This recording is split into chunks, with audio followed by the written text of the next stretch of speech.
बिस्मिल्लाहिर्रहमानिर्रहीम इक़रा बिस्मि रब्बिकल लज़ी खलक़ সাপ্তাহিক শিক্ষামূলক তালিমের বৈঠকে আমরা উপস্থিত হতে পেরে মহান শুকর আদায় করি। সবাই বলে আলহামদুলিল্লাহ। শতকোটি দুরূদ ও সালাম বর্ষিত মহামানব হযরত মুহাম্মদ সাল্লাল্লাহু আলাইহি ওয়াসাল্লামের প্রতি। উপস্থিত সবাইকে শুভেচ্ছা জানিয়ে আমি আমার সংক্ষিপ্ত বক্তব্য শুরু করছি।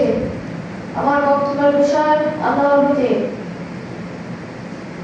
আল্লাহর ভীতি মানুষের জীবনের মূল ভিত্তি। তাকওয়াশীল মানুষই জান্নাতে যাবে, এই ব্যাপারে নিশ্চয়তা দিয়ে এগিয়ে রয়েছেন। রাসূল সাল্লাল্লাহু আলাইহি ওয়াসাল্লাম বলেন, গাভীর পাল থেকে দুধ বের করে তা পুনরায় ভিতরে ঢোকানো যেমন অসম্ভব, আল্লাহর ভয় প্রত্যয়নকারী ব্যক্তির জাহান্নামে যাওয়া তেমনই অসম্ভব। এ ব্যাপারে আল্লাহ তাআলা বলেন, আর তারা কাঁদতে কাঁদতে নত হয়ে মুখে লুটিয়ে পড়ে এবং কান্নার শব্দ শুনে তাদের নিবিড় আনুগত্য আরো বৃদ্ধি পায়। সূরা ইসরা 109 নম্বর আয়াত। আল্লাহ অন্যত্র বলেন, তোমরা কি আমাদের ভীষিকাময় কথা শুনে আশ্চর্য হচ্ছ, হাসছ ও কাঁদছ না, আর গান বাজনায় মত্ত হয়ে এসব এড়িয়ে যাচ্ছ।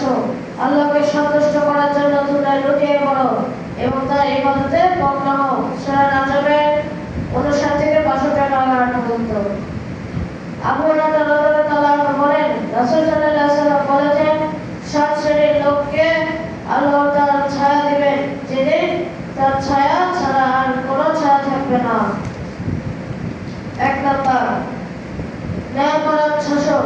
2 নম্বর সেই যুবক যে আল্লাহর ইবাদতে করা হয়েছে। 3 নম্বর সেই ব্যক্তি যার অন্তর সর্বদা মসজিদের সাথে সম্পৃক্ত থাকে, সেখান থেকে বের হয়ে আসার পর কথায় ফিরে না যাওয়া পর্যন্ত। 4 নম্বর এমন 2 ব্যক্তি যারা আল্লাহর রাস্তায় পরস্পরকে ভালোবাসে, আল্লাহর রাস্তায় প্রেরিত হয় এবং তাদের জন্য পৃথক হয়ে যায়।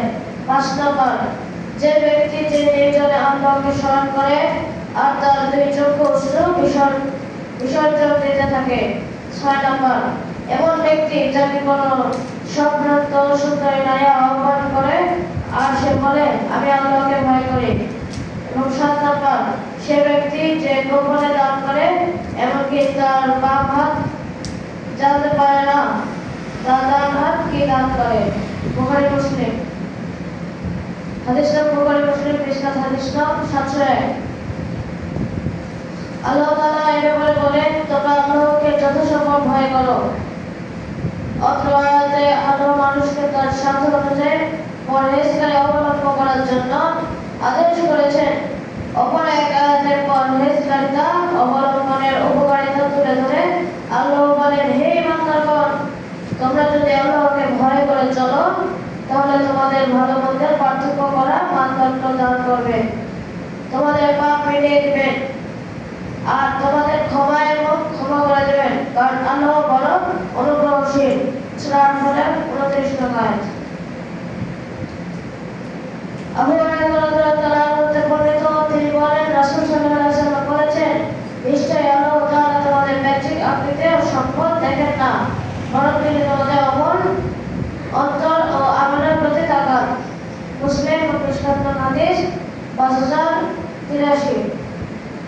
পরিশেষে বলে শেষ করছি যে আমরা আল্লাহর ভিতরে জান্নাতে প্রবেশ করতে পারি। আল্লাহু আমিন। সবাইকে এই বক্তব্যটি মেনে চলার তৌফিক দান করুন।